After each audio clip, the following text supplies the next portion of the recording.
One. Two. There we go. Hey, everybody. Thanks for joining Binky and Bell. Today, I have a special guest at the Binky and Bell Clubhouse. This is I Am Soteria. Soteria, you want to wave for everybody? Let them know that you're here. Hello. And this is our first ever Zoom call recording. And Soteria is an artivist. Can you start by explaining what that is? Yeah. So in the 90s, there was this term called artivism that started to arise, and it really fits my work over the last few years perfectly. It's this concept of taking art and pairing it with activism. And so part of the art forms that I am in love with is poetry, creating music, and community through those type of modalities, to talk about all types of things in the world. And so it really just kind of sums up who I am. And part of being an artist has also been able to share my platform with other artists, whether they're sculptors or painters, and again, helping them bring their voices to the forefront and push for essentially equity and really love and harmony amongst everybody. Very cool. One of the reasons we brought you on the show today, on the call, Yes. was because of that special furry friend of yours, Baldwin. Is he still there, or is he asleep? Baldwin, say hi.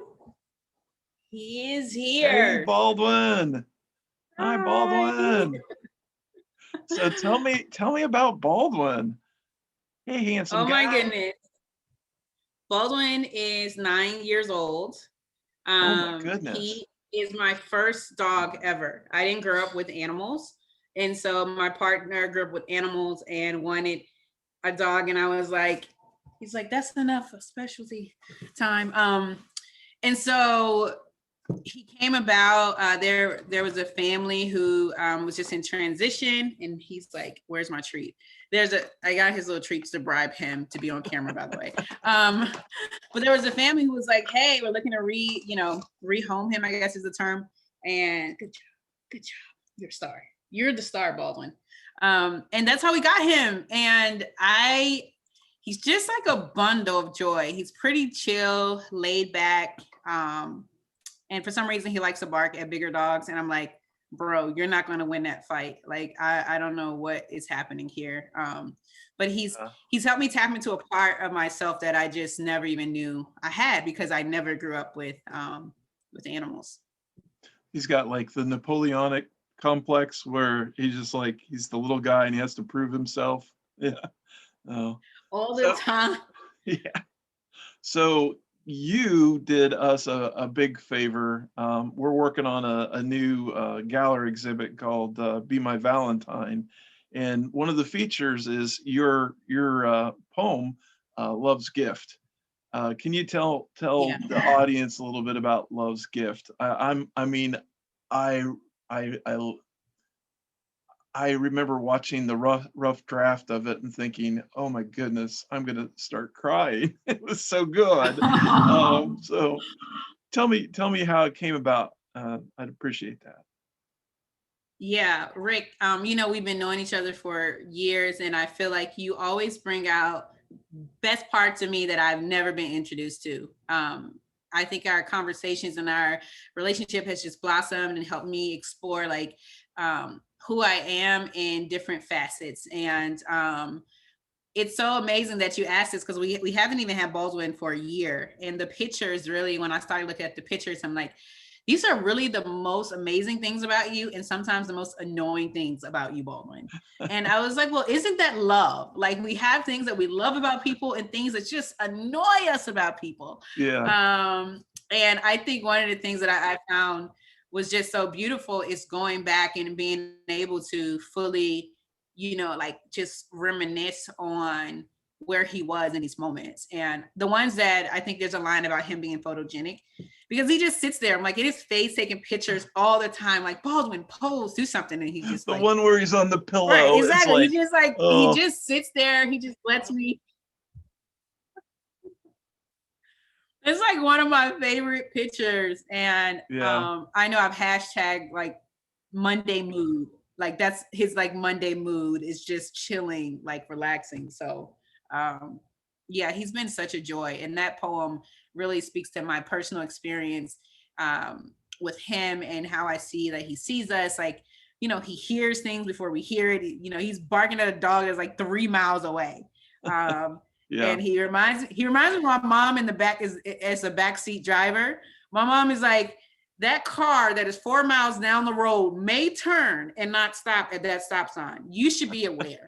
And that's kind of like Yeah. Baldwin's like insight on wherever another dog is. I'm like, Baldwin, what are you doing? What are you doing? But that protector side is also really, really beautiful, and just like his awareness.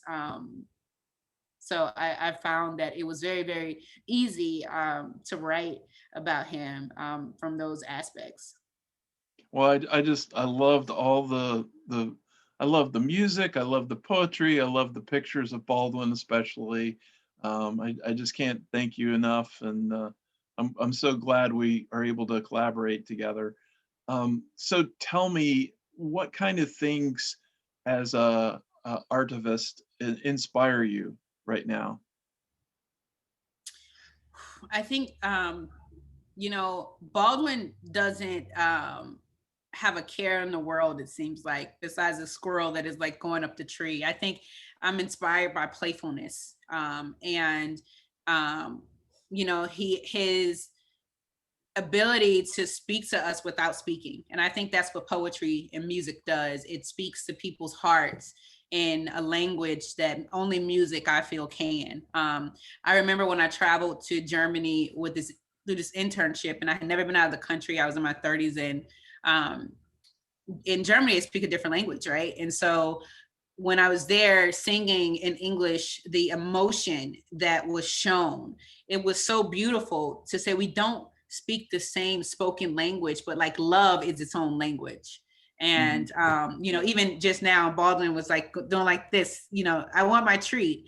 And sometimes when he's laying, he'll just like motion that he wants his stomach, you know, rub on my stomach. It's just like all these ways that I think um, as an artivist, like the world speaks, you know, whether the world is speaking that we need more peace, we need more love, we need more community. I think the things that happen in the everyday, in our everyday lives really speak to what form of love is necessary. And something that I really, really have enjoyed over my adulthood is the principles of love languages. And so there's like, you know, a whole book on it and exercises, but knowing exactly what your language is of love. Well, I've noticed with my dogs that they are constantly by my side. They've become shadows, and part of that is just this fierce protection, but they just they're absorbing a lot of this stress that Yeah. I have working at home, and not being able to go to that normal work life that I used to have before COVID, you know? So, um, Yeah. what other questions I had? Oh, so, what are you working on now? What's your next big project? Well, clearly I want to be working on more projects that involve Baldwin. Yeah, So I'm putting that out there. I that's feel like a good. pro now. Yeah. But I recently, my partner and I have a coffee shop. It's called Present Day on Main. And it used to be known as Johnny's Gone Fishing. It's in Carborough, North Carolina. And what we have done with this space is we've created a community space that really has art meet culture shift, right? So we did an art project last summer, and I employed artists to come, Black artists to come and put murals on the tables. And primarily our customer clientele was white college students who we love.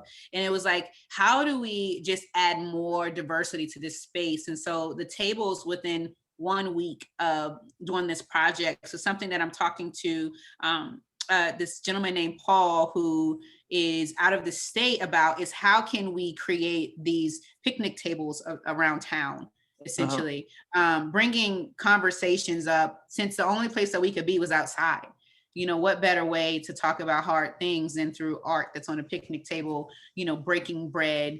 And so that has been one of the driving things that I've been working on. I'm also in a collaboration with this organization called We Are All Criminals that does some phenomenal work, Emily Baxter, and working also with the Orange County Arts Commission here in Orange County and with the Criminal Justice Department. I really feel like art is something that can really help youth and people in general to help identify the way that they love, the way that they speak, the way that their emotions come.